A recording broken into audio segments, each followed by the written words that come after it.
है, लेकिन केंद्र बिंदु में आप हैं। वो विपक्ष कह रहा है कि आप हिंदू मुसलमान करना चाहते हैं, इसलिए शाहीन बाग में बुलडोजर चलवाना चाहते हैं। कब हुआ था सीए आंदोलन और अब आपको लग रहा है कि अवैध निर्माण वहां पर हो गया है अचानक और बुलडोजर का मुंह आपने मोड़ दिया?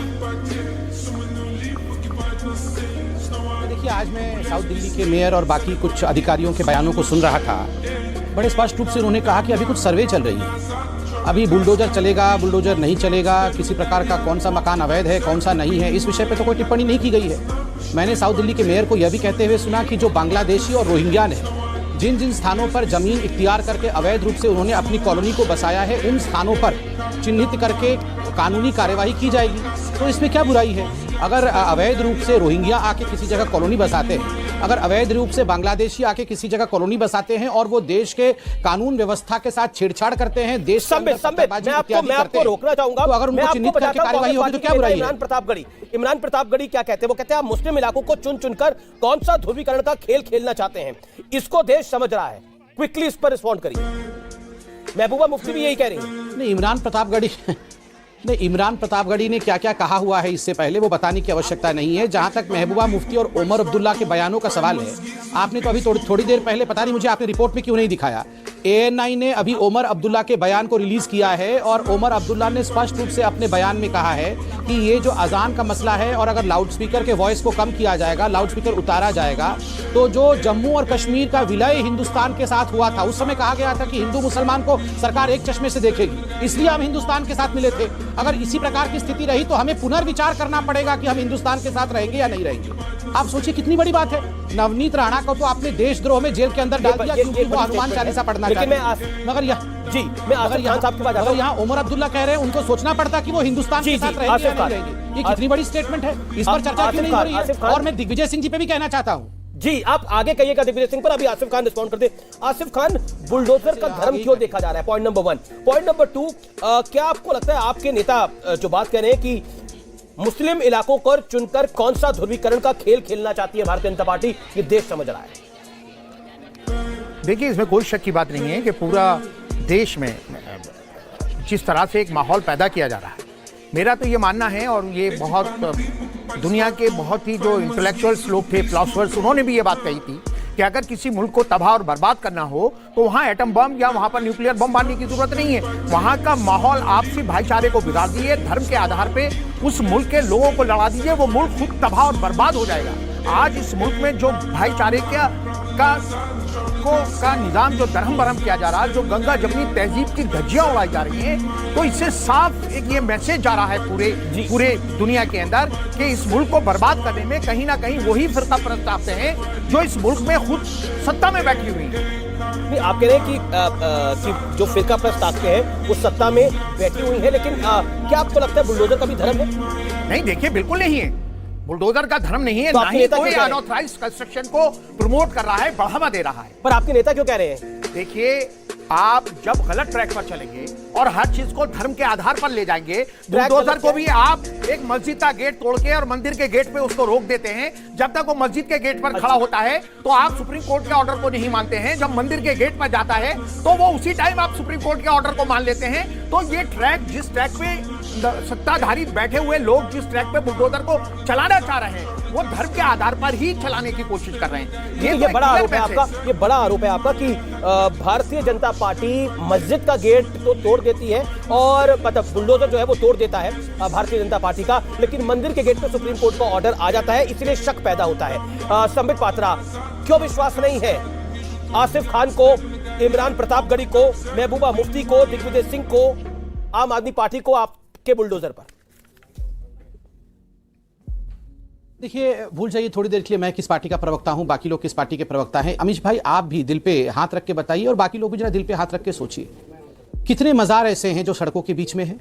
कितने ऐसे मस्जिद है, मैं सीपी के अंदर, कनॉट प्लेस के अंदर एक मस्जिद दिखाऊंगा जो बिल्कुल सड़क के बीचों बीच है।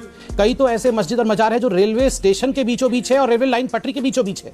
कितने ऐसे मजारों को, मस्जिदों को हिंदुस्तान ने तोड़ दिया, उजाड़ दिया, उनके ऊपर बुलडोजर चला दिए। कितने हमने प्रताड़ित कर दिए मुसलमानों को। ये जो नैरेटिव देश में बनाने की कोशिश, और खास करके विदेशी राष्ट्राध्यक्षों के सामने, जब ओबामा आते हैं, जब ट्रंप आते हैं, जब बोरिस जॉनसन आते हैं, उनके सामने ये जो विक्टिमहुड बनाया जाता है कि देखो मुसलमानों के पूजा स्थलों को तोड़ा जा रहा है, मस्जिदों को ध्वस्त किया जा रहा है, मंदिरों को स्पेयर किया जा रहा है। मैं 1000 ऐसे उदाहरण दे दूंगा जहां विकास कार्य के लिए मंदिरों को तो तोड़ा गया है मगर मस्जिदों को स्पेयर किया गया है। उसके बावजूद ये लोग विक्टिम कार्ड खेल रहे हैं। नंबर 1। नंबर 2, देखिए अमीश भाई, इस देश में नॉर्मल था कि हम 5 बजे सुबह आजान सुनेंगे। इस देश में नॉर्मल था कि अगर हम शुक्रवार को बाहर निकलते हैं तो रोड के बीच में नमाज चल रहा होगा, हम अलग रास्ते से जाएंगे, हम कंप्लेंट नहीं करेंगे।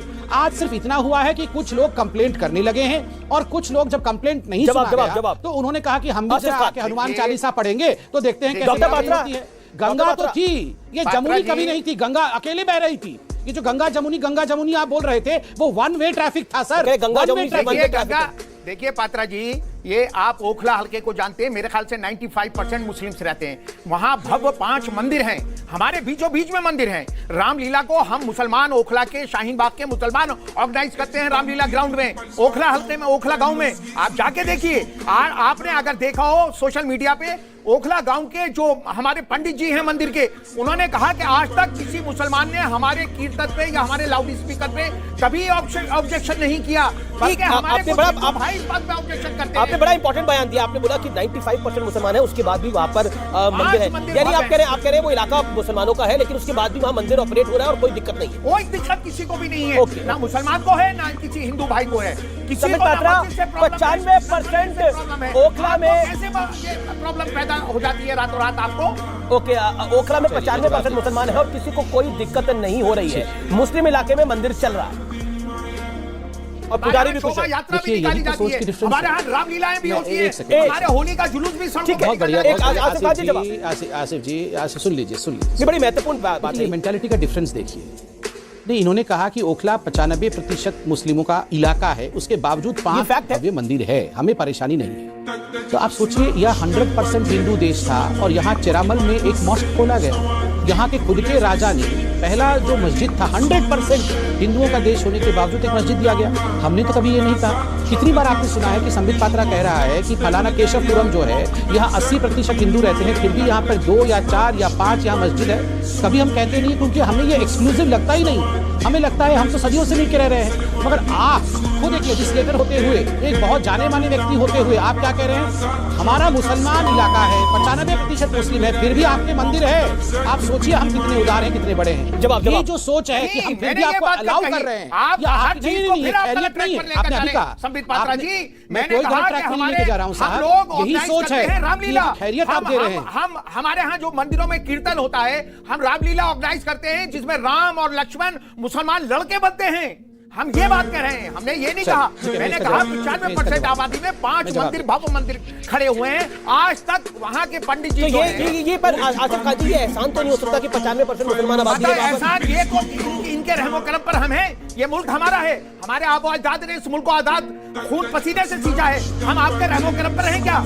आपके रहमो करम पे आप क्या करेंगे कि मस्जिदें कहाँ बनेंगी या कहाँ नहीं बनेंगी? आप क्या करेंगे? हम आपके रहमो करम पर हैं क्या? पर कानून तो तय करेगा ना। कानून तय करेगा, कानून को हम सब कह रहे हैं। मैं जवाब नहीं आसिफ साहब, आप हमारे रहमो करम पे कतई नहीं है। हम आपके आपका गलतफहमी हो तो आप निकाल दीजिएगा। आपको अगर ये गलतफहमी है तो जहन से निकाल देना। अभी तो फिलहाल डिबेट में भी मैं आपके रहमो करम पे हूँ। देखिए, मैं तो आपको सुन लेता हूँ, आप मुझे बोलने कहाँ देते हैं? 95% में आपको भगवान राम बन जाते हैं। कम से कम यहाँ पर तो आप मुझे अलाउ करिए बोलने के लिए, थोड़ा बोलने तो दीजिए मुझे। देखिए आसिफ साहब, आपने कहा कि क्या आप हमारे रहमो करम पे हैं? आपको लगता है कि आप हमारे रहमो करम पे हैं? आप देखिए, जब ये देश आजाद हुआ था, लेकिन आप चाहते हैं कि हम आपके रहमो करम पर रहें। आप गलतफहमी निकाल दीजिएगा, हम आपके रहमो करम पे नहीं रहेंगे। ये मुल्क हमारा है, बीच में क्यों बोलते हैं? इस मुल्क के हर नागरिक को इतना ही अधिकार है जितना आपको अधिकार है। आप पूरा बोल लीजिए, पूरा बोल लीजिए। ठीक है आसिफ जी, अब आपने अपनी बात रखा। Doctor Patra, quick reply, then Rituraj. देखिए आसिफ जी मुझसे भी पूछ रहे थे कि क्या हम आपके रहमो करम पे हैं? फिर इन्होंने कह दिया कि नहीं, हम आपके रहमो करम पे नहीं हैं, मगर हम इनके रहमो करम पे जरूर हैं। आप देखिए, ये देश जब आज़ाद हुआ था तो कितने, मैं बताता हूँ, मैं आपको बताता हूँ, सुनिए प्लीज, थोड़ा सा बेरोक सुनिए। ये देश जब आज़ाद हुआ था, कितने प्रतिशत हमारे मुसलमान भाई थे? हम इतने हिंसक होते, इतने असहिष्णु होते हिंदू, और इतने हम अगर खराब होते तो आज ये प्रतिशत बढ़ करके, ये जो आप कहते हैं ना कि 15 करोड़ भर से 100 करोड़, ये नहीं होता। जस्ट कंपेयर करिए पाकिस्तान में क्या हो रहा है। तो इसलिए प्लीज हिंदुओं को असहिष्णु कहना बंद करिए। नंबर 2, जहां तक हमारे रहमो करम का विषय, मैं एक एग्जाम्पल दे रहा था। ये जो नमाज पे रोड बंद होने वाला विषय सुप्रीम कोर्ट क्यों गया? अलकनंदा में एक एम्बुलेंस को रोकना पड़ा क्योंकि वहां रोड बंद था और कॉलोनी के गेट के सामने नमाज पढ़ाया जा रहा था, नमाज पढ़ी जा रही। पेशेंट मर गया, कौन किसके रहमो करम पे है? आपने कभी देखा है कि हम हनुमान चालीसा पढ़ रहे हैं और एम्बुलेंस को हमने रोक दिया है? पूरे हिंदुस्तान में आप कश्मीर से कन्याकुमारी तक देख लीजिए, कहाँ हनुमान चालीसा की हम पाठ के कारण से रोक करके एम्बुलेंस तक जाने नहीं देते हैं, और आप हमसे पूछिए रहमो करम पे कौन है? पर अब तो नाम भी बदले जा रहे हैं। एक गांव है जिसका नाम मेरी जानकारी में आया मोहम्मदपुर था, उसको अब माधवपुरम कर दिया गया है।